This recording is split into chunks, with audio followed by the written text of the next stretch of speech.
Being a talented storyteller and an expert on Dana Hill's lore, Grimmy agreed to take us on a ride-along as he recounted one of his most infamous stories.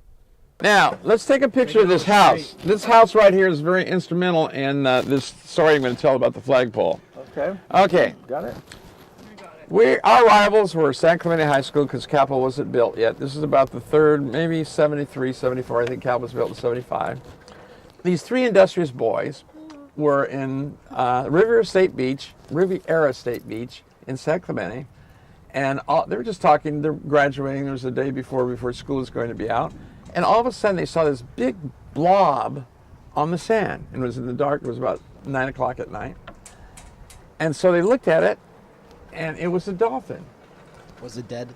It was a dead dolphin, yes. But people didn't know it at the time. They decided to use the pickup and some boards and drag the dead dolphin onto the pickup and take it to Dana Hills High School. They didn't know what they were going to do with it, but they wanted to do a prank because it was a senior prank on the Dana. We're affectionately called the Dolphoons by San Clemente High School. And so they looked up here and decided to put it on this flagpole way up in the sky. Now, this is pretty hard to do. You know, it's normal. Just trying to get the flags up is something else.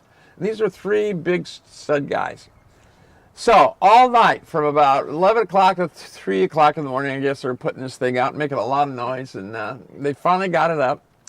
They started to go home. They're laughing and having a great time. And as you saw the building, there was a lady who lived across the street in the building, saw what was happening. She heard the noise, didn't know exactly what was happening. She looked up, didn't know what was happening at all. She didn't know what was hanging up there. But she decided to call the police. But before she did that, as the pickup was going through the parking lot, she picked up the license plate number and called the police. And they traced the pickup and to San Clemente High School. So school went the last day of school. They had their finals and the whole thing. And they started talking to people about all the other exploits and great deeds they did. And the police came down there and they went to the pickup. And guess what these guys did? Now, when you commit the perfect crime, how you doing?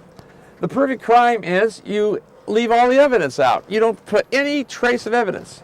They had scales, they had sand, they had shovels, they had pickaxes, they had everything in the back of the pickup. So the cops busted them.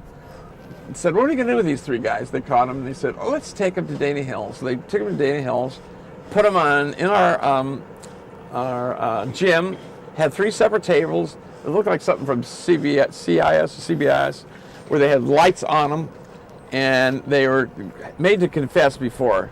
I think we had about 1,300 angry students and a whole bunch of angry teachers.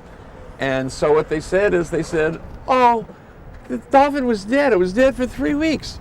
We didn't mean to do any harm.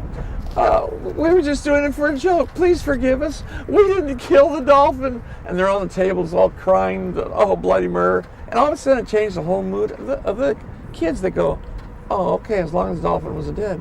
But the greatest thing is, as soon as they go out the door, each one of them looks back at the audience and smiles with a big laugh. They pulled a fast one.